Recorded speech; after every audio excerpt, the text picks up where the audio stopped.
Okay, so, so an Arcane Season 2 teaser dropped yesterday.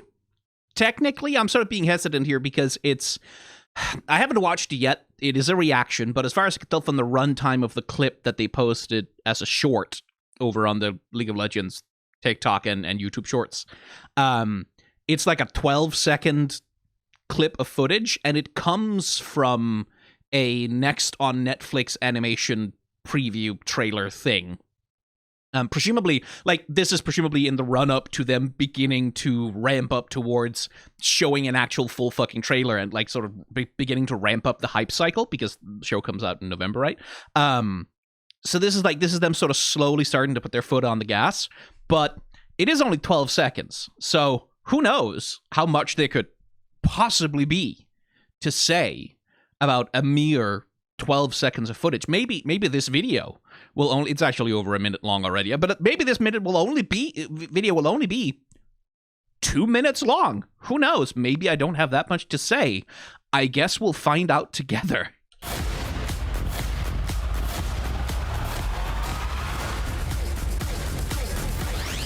Get ready!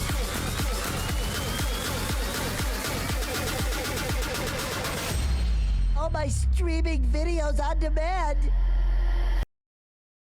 Okay, so that's not new.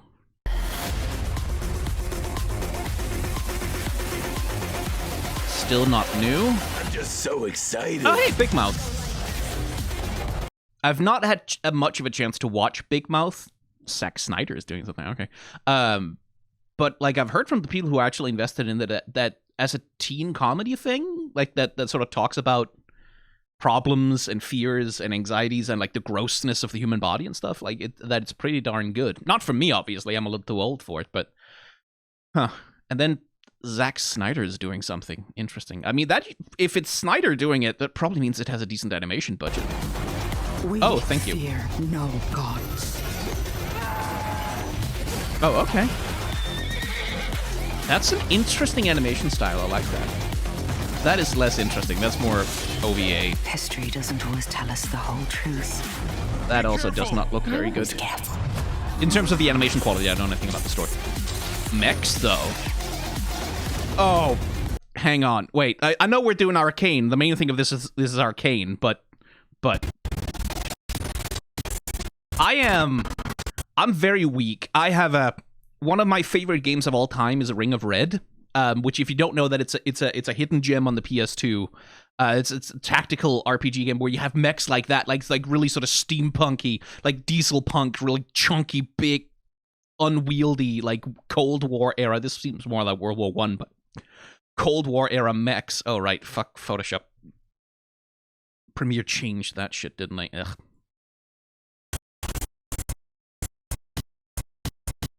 You can see the differential animation timing there.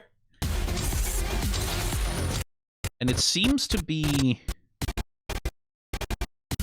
fully 3D anime too, yeah. But with like a pretty half-decent filter on the anime characters to make them the stylization work. Okay. Then K-pop Demon Hunters is what? Is it a thing of like actual, like, is it like an actual K-pop brand thing of like for a particular K-pop band, or is it battle ready? You think we're just going to let you steal our fans? You're going to have to fight us for them.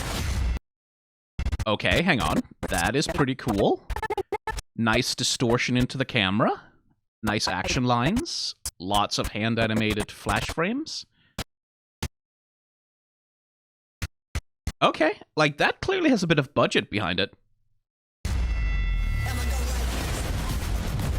Someone is hunting us. Oh, hey, a children's cartoon about Jurassic Park. Yeah, well, yeah, sure. What makes you think your parents are monsters? Well... Oh, boy. Right. So that's... I would suspect that's from DreamWorks, I suppose. But, like, wow, it used to be... Like, this is nothing new, right? Like, back in ye olde 90s and 80s, for that... Like, basically for the whole history of animation in the West, there has been this thing of everyone else is chasing Disney, ultimately. right? And that really, with the way faces tend to be designed in animation nowadays, is like it's very Tangled and Frozen has really completely dominated the aesthetic of face character designs in like children's oriented animation to an extent that's genuinely very frustrating to me. Like Glenn Keane did such a good job developing a distinct visual identity for Tangled, and then Disney just had to go and recycle half of it wholesale for Frozen, and then now here we are. Yeah. Wow, I thought you were just being dramatic. Why would I do that? Because you're a teenager. I'm coming for you. Like even here, like this is a very different, right, visual style thing, but even here you still get that like the eyes that are a bit too large sloping down, like Sandman, You can dream it. You can do it. even here you still see like the strong influence, and there's good reasons for it. Like it's a very strong replicable animation style. Is this like a version of Little Nemo? Huh. Like there are good reasons for using it. Like it's a style that lends itself really well to for what it's for, but it's still Oh, yeah! See, now that's more my style. Oh, hang on. So Premiere Pro, it used to be I could just scroll with my wheel to go back and forth like easily, but now it's if I do it here, it zooms in instead, which I guess is also useful in its own terms, but like here, okay, here's some fucking visual expression at least. The twits, huh? So is this more adult oriented or? Oh, that's good to see. Look, I get a very different approach to facial construction, right? And you still see some of the Disney shit in the kid over here, but like the girl here, like a distinctive nose, the nose especially. Holy shit, the Frozen nose, and like that particular Disney Pixar style of like very bottom heavy, like sloped, convex, whatever nose that sort of slopes down, like sits very heavy on the bottom half of the face is like. It's nice just to see a nose that's like constructed, that like has a shape. It's a little uncanny in some ways, but I kind of like that because it's clearly meant to be a little off, a little peculiar. Well, you repulsive old hag, we've ruined the world. Cheers. Cheers, you rat brain sack of fuzz. Oh, right back to Rhys Darby, huh? Right back to Disney Pixar, like style. Christmas sure needed a giant sack full of fixing. Oh, it's a Christmas movie. Well, yeah, makes sense. What are we doing? Saving Bikini Bottom! Ah, that's nice. Like, you would expect that from the SpongeBob movie. I think they've done animated movies before. I never watched any of them, but like, look at that waggly with the arm, like the cartooniness. That's sort of more in the vein of your Hotel Transylvania's certain branches of like how Illumination does animation. People are down on Illumination a lot because the movies they make are annoying. I'm not gonna argue with that. Like the fucking Minions are a plague.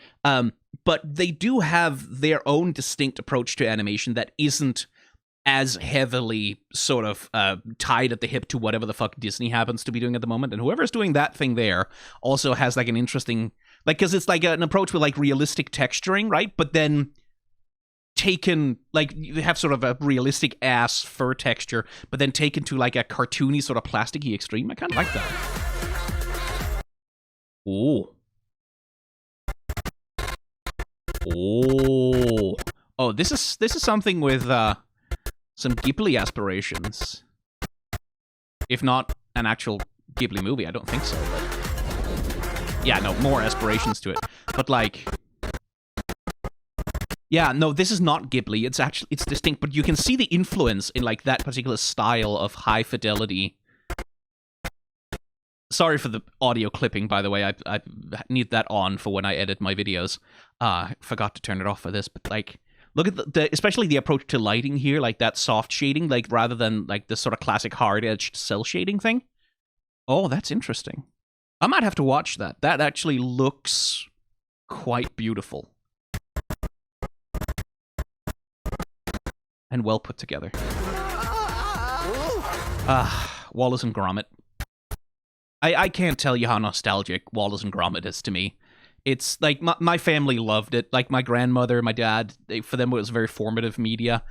And yeah, it's so good. Like Artman Animation, I love those guys, even though they did Flushed Away, which was kind of a white replacement, weird sort of xenophobic 3D animated feature that I wish they hadn't done. But here we go. Right, so that's old footage. Oh, is that Vi in her Enforcer uniform? We've got a few surprises of our own. Oh, that's old footage again. Okay. Oh yeah, like, yeah, that wasn't even fucking 12 seconds then. Okay, well then let's... Okay, before we go over the shit frame by frame, which I am going to do, let's check the bit they posted on YouTube Shorts. Hang on. What's the size thing of this thing? Hang on. Oh, it was a landscape-oriented image, but it was because YouTube Shorts kind of forces you with the UI to... Okay, hang on. Resize. So it looks half decent. Okay, is this just the same footage then?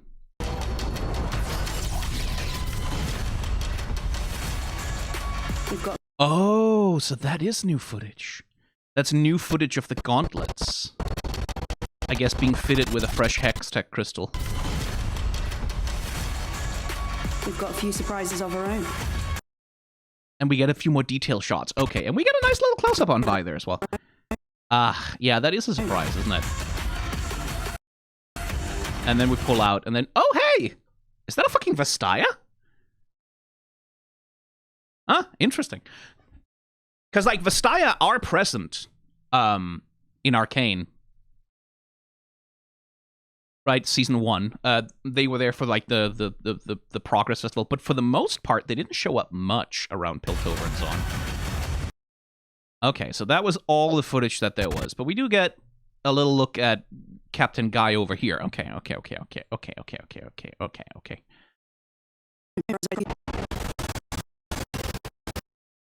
So the immediate thing I notice, of course, is Vi's body language here. Like, and no surprise, Vi hates Enforcers. She has hated Enforcers all her life for pretty understandable reasons, what with them trying to kill her all the time.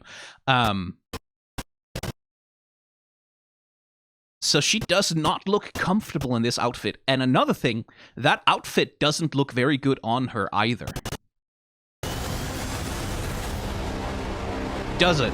Right? It looks wrong, right? We've got a few surprises of our own.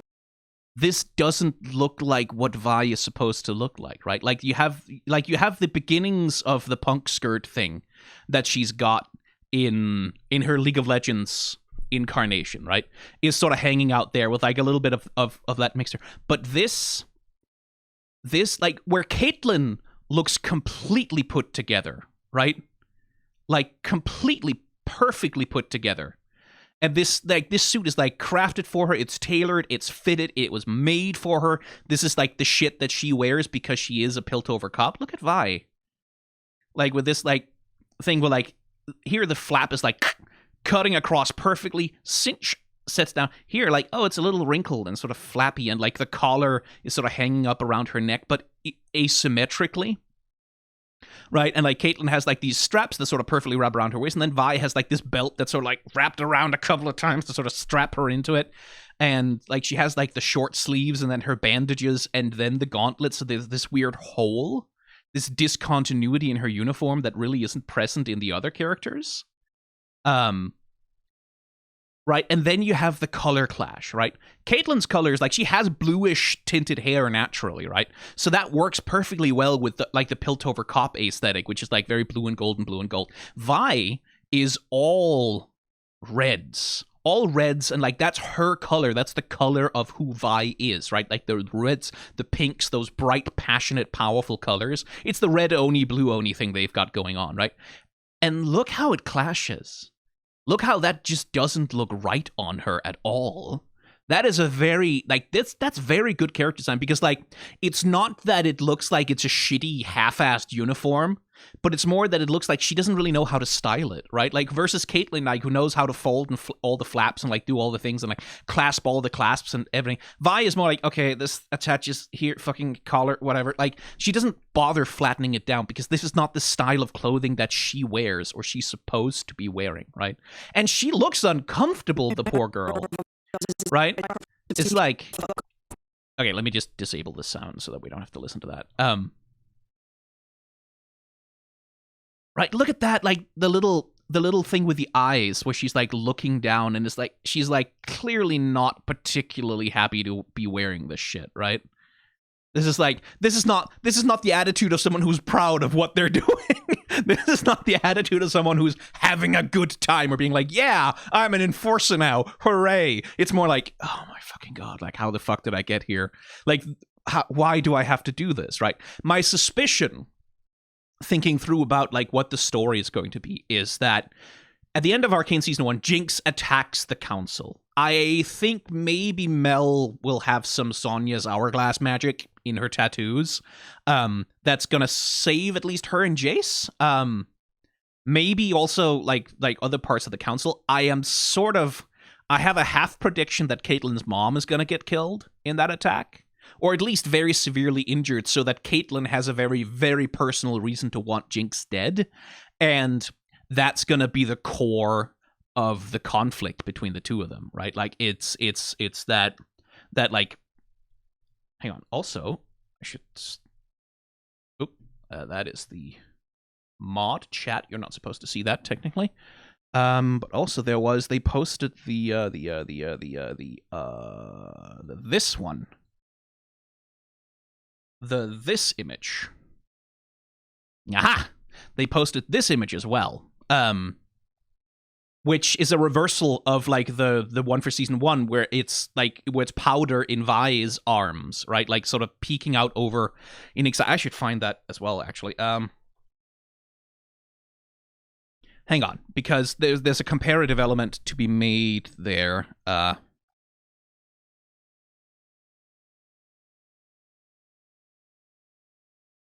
Arcane Season 1 teaser poster? Yes, here it is. Oh, come on. Okay.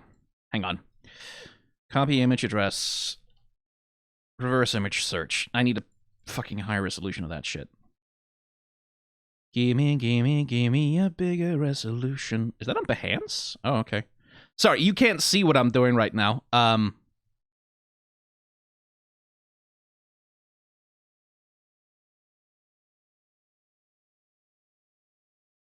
guess it is. Okay. Would like that image full screen, please. I'd also like to download it if I could possibly be allowed. I could not, because it's on fucking Behance. Fuck that fucking... I was gonna have a piece of shit website. Okay, like that. This. Which you will need a better... Hang on. Are you seeing Firefox overlaid on the thing right now? Yes, you are. Okay, that's fine, that's fine.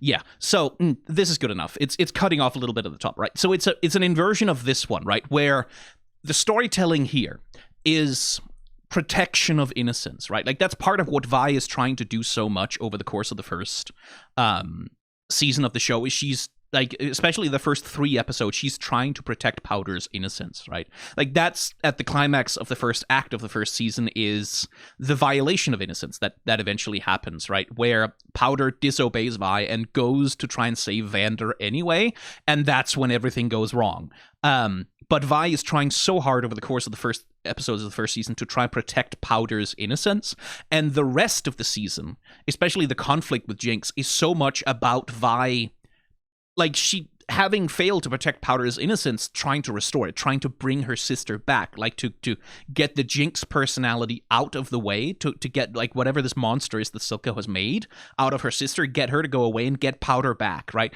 And Jinx's arc in the first season is very much about her vacillating between the two personalities, right? Like, she goes from being Powder to Jinx to Powder to Jinx, back and forth, trying to figure out who the fuck she is and what the fuck she wants to do, until at the end the dramatic climax is that she fully commits to being Jinx because like Silco died and he loved her in a way that like in a toxic, horrifying, like very bad, unhealthy way, but in a way that almost no one else ever has, right?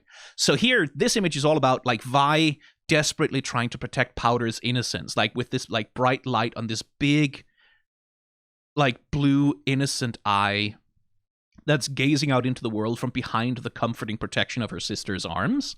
And then, hang on. There.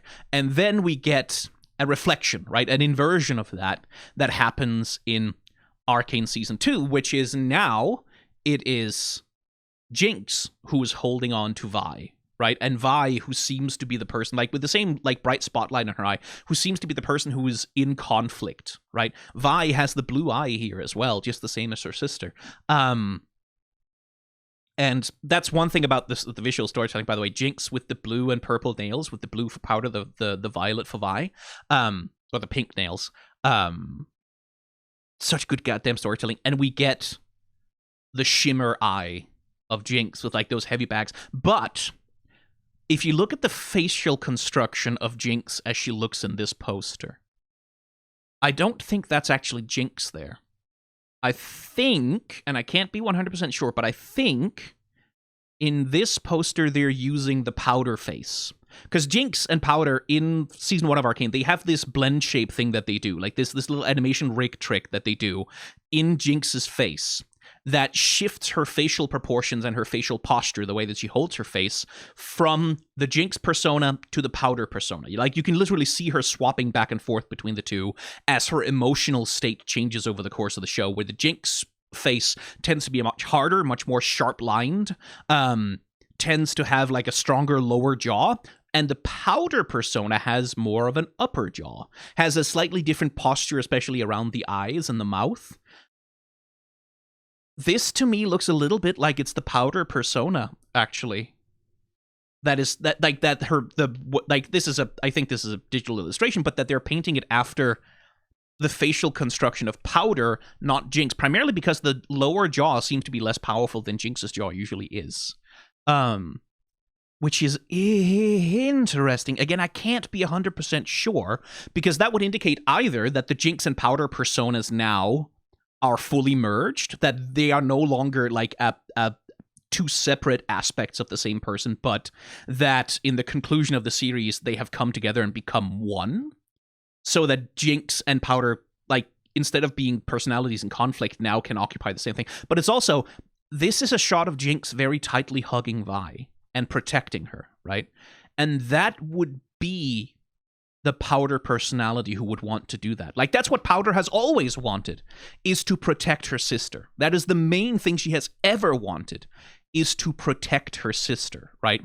Like, that's why she did what she did at the end of the first act of Season 1. Like, that's why she did the thing with the Hextech bomb, is because she was so desperate to protect her sister, just for once be able to be useful, not be a Jinx, not be a burden, not be a problem, right? But be someone who can actually save her sister and prove herself like worthy and useful. And then it all blows up in her face. And that's so Powder would have that very, very strong drive still, I think, to protect her sister Vi.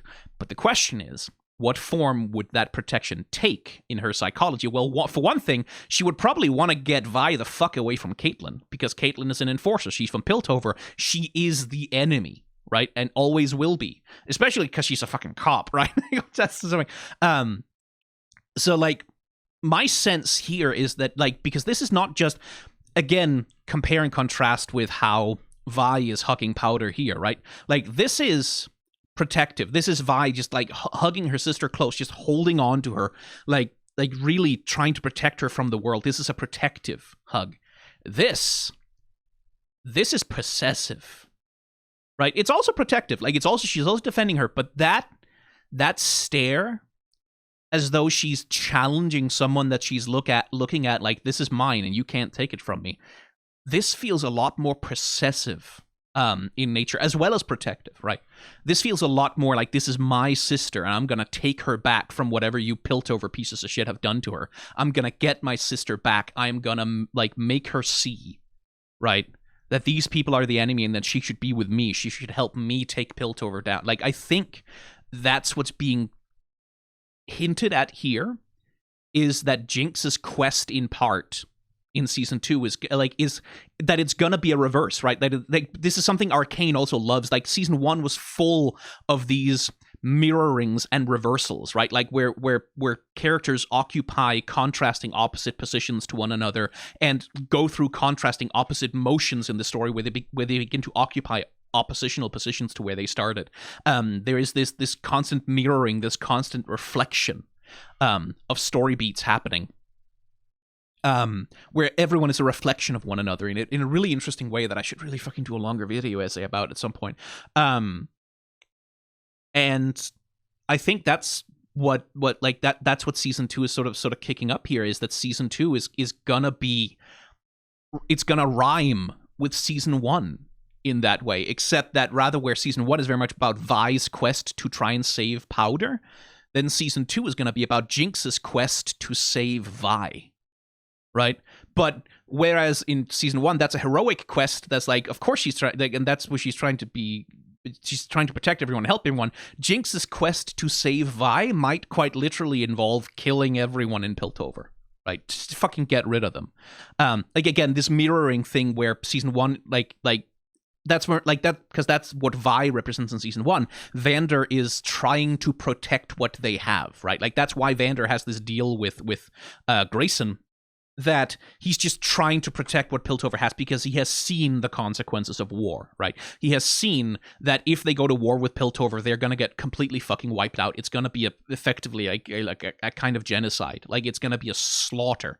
And everyone he cares about are going to die. So he has resigned himself to, okay, we will keep the peace, an unsteady, corrupt, like not a stable peace, but we'll try and just keep the peace so that people can at least fucking live without being mowed down. And it's shitty and it sucks, but it's like that's where Vander is emotionally. You can understand why he is there emotionally, because like that kind of violent revolution has a fucking price, and it's not one that's easy to pay. It's not something you do casually.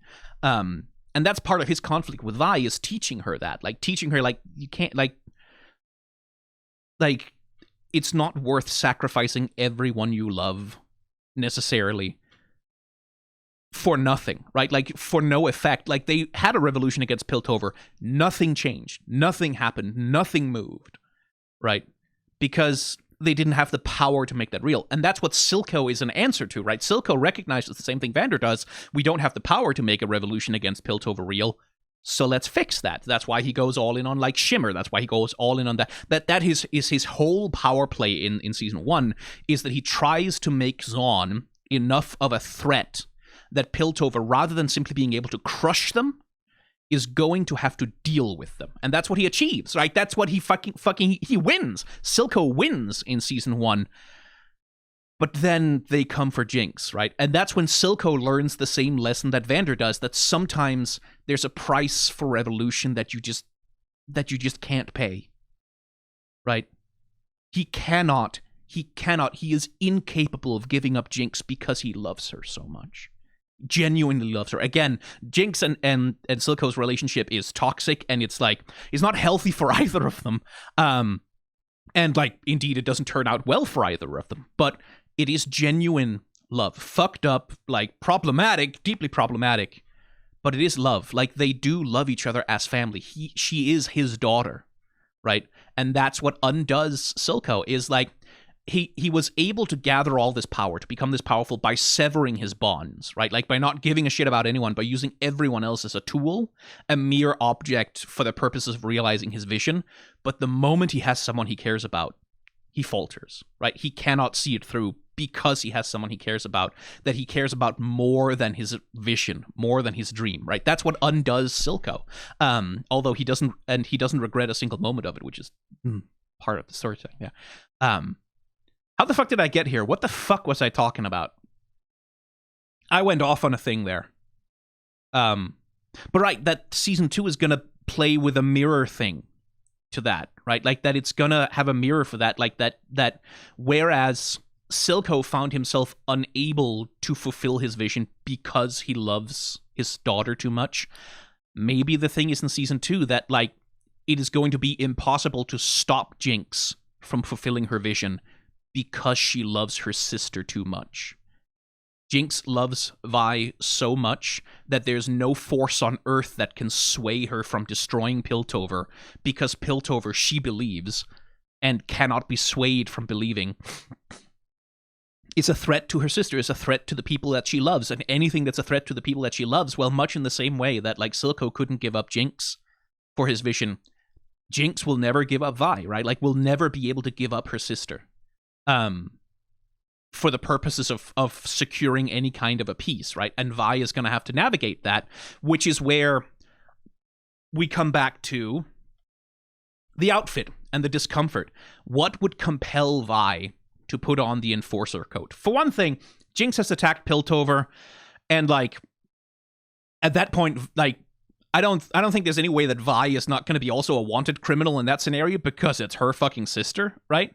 So I think Vi putting on the Enforcer code and agreeing to become part of the police force is at least in part going to be a survival play, right?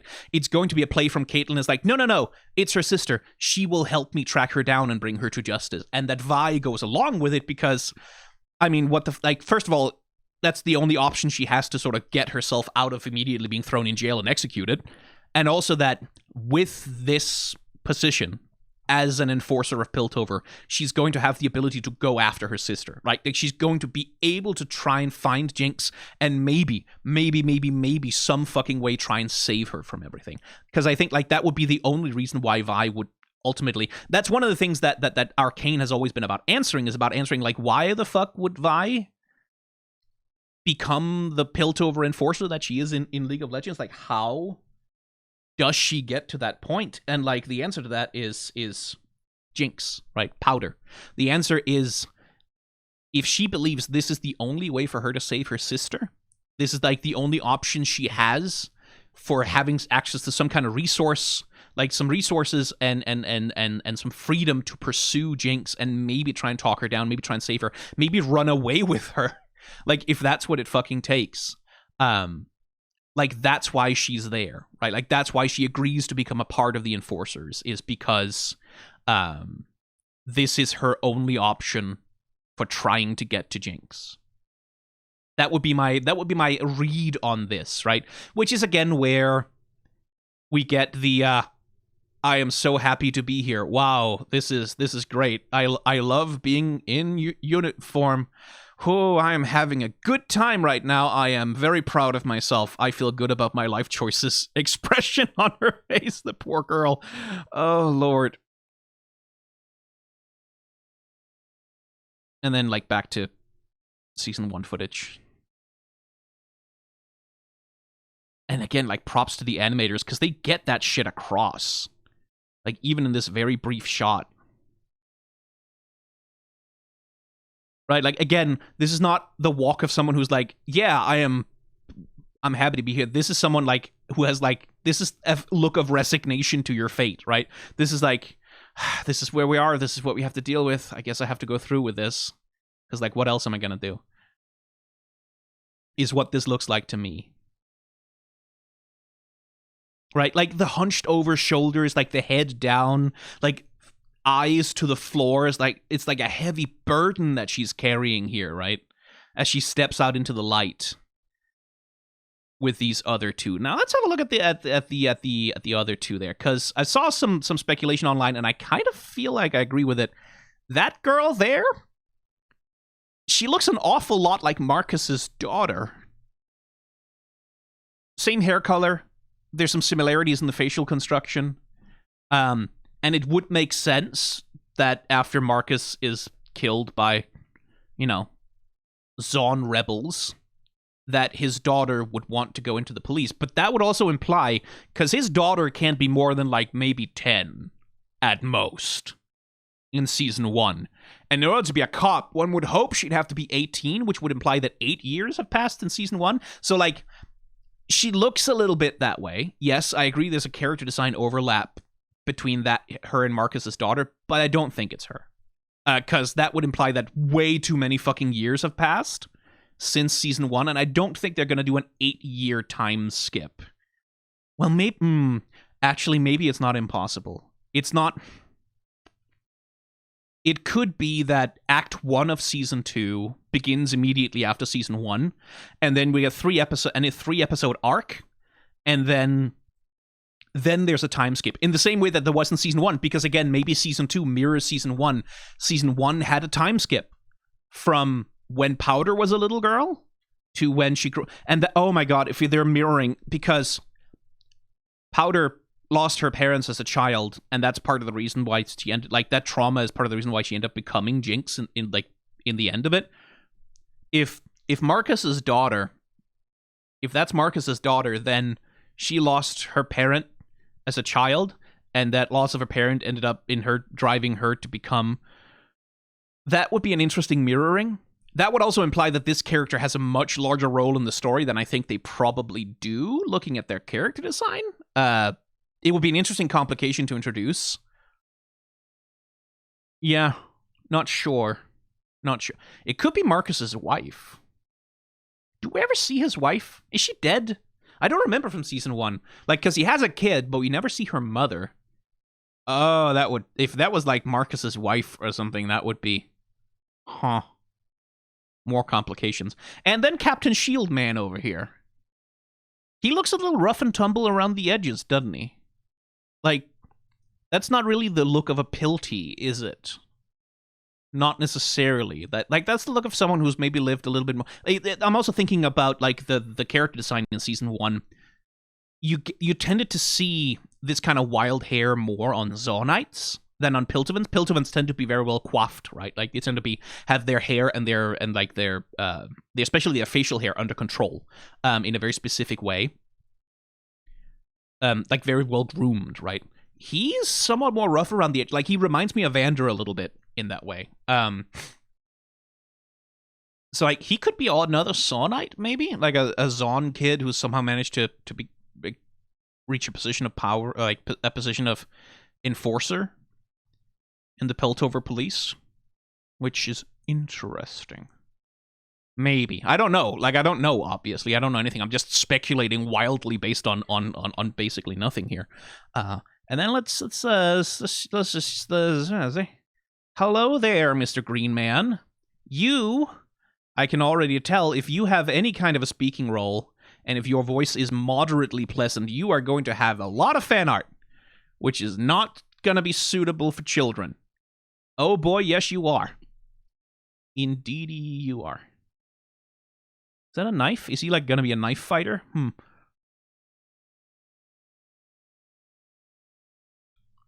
I'm curious about him.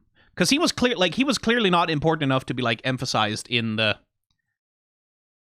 Like, here they just sort of cut him out. It's like, yeah, it's like, they Mike Wazowski that guy. Just cut out of the image, right? But then here... he gets to be part of the lineup, right? Which makes me wonder. It makes me wonder also about, like, if we are assuming that that guy might be a Zaunite as well, and that this guy is a Vestaya, who we have not seen any non-human representation in the Enforcers at all in Season 1. Like, Vestaya were present. We think they are Vestaya. Like, who knows, like, what the fuck the canon is, whether Vestaya even exist in the Arcane lore. Probably they will have to do, because Riot is intent on unifying the whole thing, which, oh my fucking god. I have ranted enough about that. So he's a Vestaya, clearly. I would say some kind of aquatic Vestaya, maybe? Or plant guy? I don't know. Vestaya are usually animal features, and this looks like a gecko or a lizard or a frog or an amphibian or something along those lines to me. Would that also be, like, that there's a plot also, like, a part of the plot is Caitlyn trying to... Like, this would be her special task force, right? Like, this would be the anti-Jinx task force, maybe? Like, the group that's charged with hunting her down specifically. And that Caitlyn is, like, handpicked a bunch of people who she thinks she can maybe trust to... Again, depending on Caitlyn's motivations, because, like, Caitlyn, unlike Vi, looks distinctly more comfortable here, right? Like, she looks distinctly more proud to be wearing the uniform. Like, she has the jaw up. She's looking down a little bit, like there's a sense of pride. There's a steeliness to, like, the jaw. Her jaw is very set here, like, with those powerful shadows on the side, like, really emphasizing her cheekbones. Kind of giving her a little bit of a death's head a little bit of a skull motif there, which like makes me wonder, is Caitlyn's mom going to be killed by Jinx? And Caitlyn is going to be determined to bring her to justice for that, which, you know, understandably so, because that would be interesting as a complication in the relationship between Vi and Caitlyn, right? Like this budding relationship, this affection that really is there between them, where they have saved one another's lives multiple times, and they are falling in love. But if then Vi's sister kills Caitlyn's mom, yeah, that is going to introduce some complications to the sapphic relationship that might end in a really ugly breakup at the end, which, again, if Season 2 is mirroring Season 1, then, like, by the end of Season 1, we begin to see the fracturing of Season 1 very much has this theme of an ugly breakup between Jace and Victor, where their ambition takes them in fundamentally different directions, right? Where their beliefs and their values and their ideals take them in completely, where Jace becomes much more enamored with the politics, right? Like he becomes more enamored with the public life and like his vision. He wants to use Hextech, right, to make a better world. And then for him, it's like, well, in order to have a better world, it also like we also need to like have regulation. We need to have governance over how Hextech is used and where it's used, which is where Jace begins to approach Heimerdinger eventually, right? Like that Jace also gets a little bit of Heimerdinger's caution and like this conservatism that's present in Heimerdinger begins to show through in Jace a little bit more, and like he becomes repressive and reactionary a little bit in that way as well. And that sort of creates a schism between Jace and Victor as characters, like where Victor holds fast to his like very progressive ideals of like science making the world a better place, but that desperation to make the world a better place and his desperation about his own physical condition also leads him to sort of abandon, like where Jace begins to become more and more restrictive, more and more about regulations and rules and like trying to impose order on the world. Victor ends up embracing like a more of a chaotic, like, no, actually ethics can take a back seat if we're doing something that's worth doing, then like ethical rules, yeah, whatever. That's why he approaches Singed, right? And like, I understand what you meant now is like sometimes you must do monstrous things in the pursuit of scientific progress. And like, there's a rift between the two of them that's growing there. If we're doing the mirroring thing, then Season 2, I would predict that Jace and Victor's relationship will be the season where their relationship fundamentally falls apart, and Victor becomes like Victor, the herald of the glorious evolution, and Jace becomes like the hero of Piltover, like he becomes the man of the city that he is in League of Legends. Similarly, I would say that this might be where like there's a fundamental rift that develops between Vi and Caitlyn, right? Where it turns out like that their differences in values cannot be reconciled because they are so tied up in their like personal emotional attachments that Vi will never be willing to let Caitlyn throw Jinx in jail or like kill her for that matter. Like Vi will never be able to give her sister up for anything, not even for Caitlyn. And Caitlyn will not be able to let go of her grief and her anger at what Jinx has done to her mother, right? Like that would be a very compelling and utterly heartbreaking. This fucking show is gonna break our hearts. It's gonna I cannot tell you, after Act 1 of Season 1, when they dropped that shit, the way I felt, the emotions that I had, the feelings in my heart, that was a rough time for me. That was a difficult time to be a person. If I am right about even a tenth of the random speculation that I'm throwing around here, I don't think Season 2 is going to be a lot easier, gang. I don't think it's going to be a lot better. I want these two crazy kids to make it. I want them to overcome, because again, I'm looking at their character design, right? Like we talked about how Vi doesn't fit in the uniform at all. This is very uncomfortable. This is wrong for her, but it's very right for Caitlyn to be an enforcer. And it must be said that one of the big major plot points of Arcane is that all cops are bastards. All of them. Every single one of them are bastards. by necessity. And there's some really interesting character design stuff that Arcane does with that. Pay attention to anytime you see a cop in Piltover in season 1, they are wearing the big top hat, the silly hat with the big open face, and they're wearing like skirts and frilly shit. And they seem very harmless and very personable and very human and very just like ordinary regular people. Anytime you see a cop in Piltover, in Zaun, anytime there's a cop, it's some big hulking piece of like just chunky wall of a motherfucker, like 8 feet tall, muscles out to here, wearing like the fucking death mask, the stormtrooper mask motherfucking thing with the helmet and like the gas mask and like the eyepiece, and they're like these huge, they're shot like movie monsters in multiple scenes. In Zaun, enforcers are essentially presented as monsters, as boogeymen, as movie monsters, as these brutalizing agents of violence and danger that stalk the streets of Zaun and make everyone down there feel unsafe and afraid, right? And that's such a clever thing to do, like because it explains visually why it is that people in Piltover is like, why are people in Zaun so, like, why are they shouting about how the cops are bad? Look, that's Bob over there with his silly top hat. That's Bob from down the street. I know Bob. Hi, Bob. Like, what are those silly Zaunites? So like, they just obey the law, and the cops won't do anything. They're nice. They're friendly cops, right? They only use non-lethal methods of apprehending people with like when they're running away. But then you go to Zaun, right? And it's like, we see a Piltover police officer in Zaun preparing to shoot children because they ran away from him, right? Admittedly, it is Marcus who's doing it, and he's the biggest piece of shit in all of Arcane.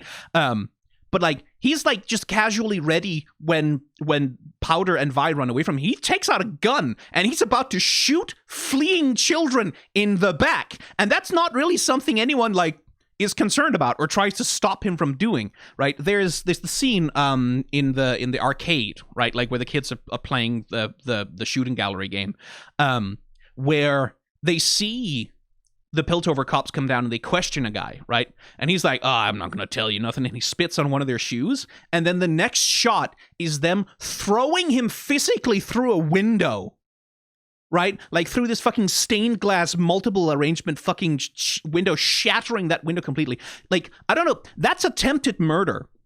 Just in case you, like, that is attempted murder. If you throw a person through through a fucking glass window like that is very easily lethal damage. Like, at the very least, it's aggravated assault. And they do that because he was rude to them, right? He didn't break the law. He didn't do anything. He just like, fuck you. And then he was just very rude to them, and they attempt to kill this guy. They attempt to seriously maim and injure him because he was rude to them, right? That's what the fucking police are in Zaun. And it's this thing about like, oh, the cops can't be bastards. They don't direct their violence towards me. And it's like, no, you have to understand something about this, right? Like, sure, they don't direct their violence towards you, but that's kind of the part of the fucking point. They direct their violence towards anyone that you disapprove of. That's why they're bastards. Like, that's the function of the police, is to enforce the interests of the ruling class. Like, through a monopoly on violence. But just because that violence isn't turned on you, just because that violence isn't turned on everyone equally all the time, doesn't mean that is like, they're still bad, right? Like, and that's a very big part of Arcane Season 1, is that all cops are bastards and Piltovers are monsters. Like Piltover enforcers are monsters. Movie monsters. These are horror monsters. These are boogeymen. These are scary, dangerous, violent, like, horrifying motherfuckers to encounter.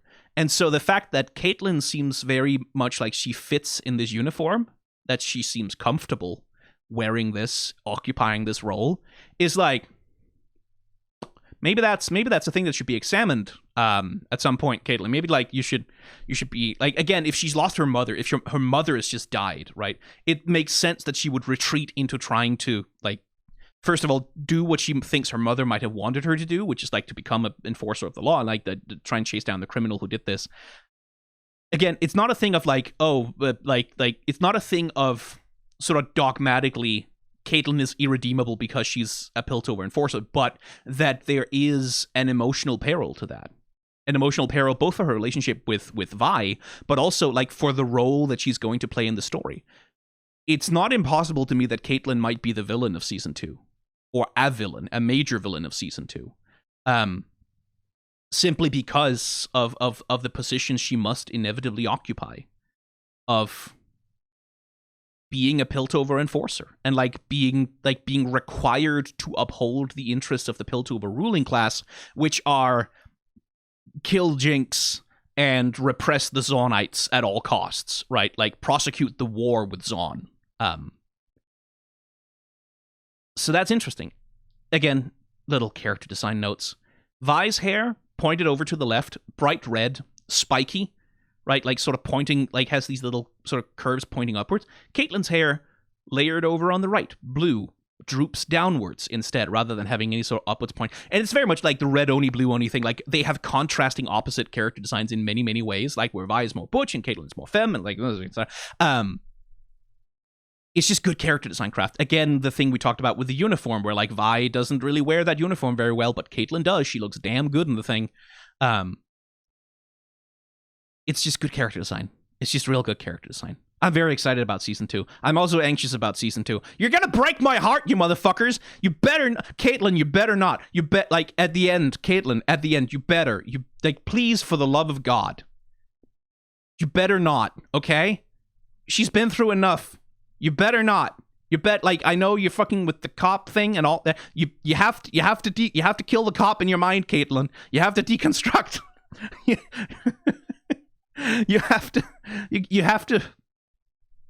have to not get caught in it. I'm begging you, girl. I'm begging you. Wait, hang on. Did I crop that completely incorrectly? Oh, it doesn't matter. Does not matter. Who cares? Doesn't matter.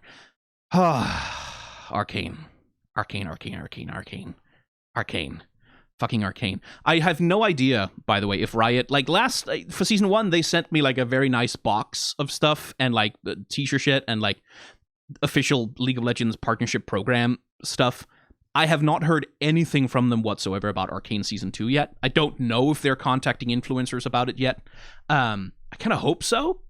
I really want, like, this is a place where I'm gonna be the biggest consumer whore on the planet. Is like, yeah, no, I'll roll over for this.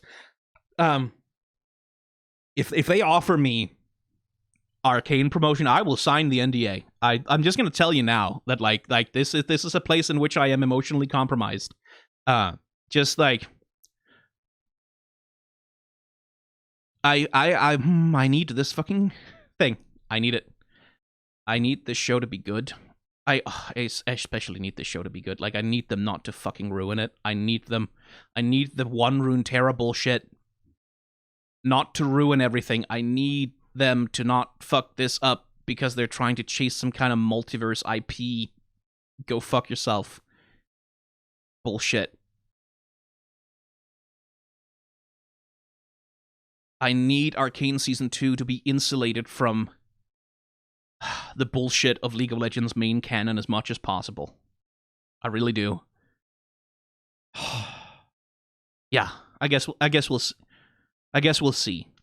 Closer to, like, the trailers will be coming out relatively soon, I would imagine. It's like, well, maybe not trailer. I don't think we're going to get a full story trailer for a while. But I think the next step from this is for them to prepare like an actual teaser trailer where we get like little snippets of plot.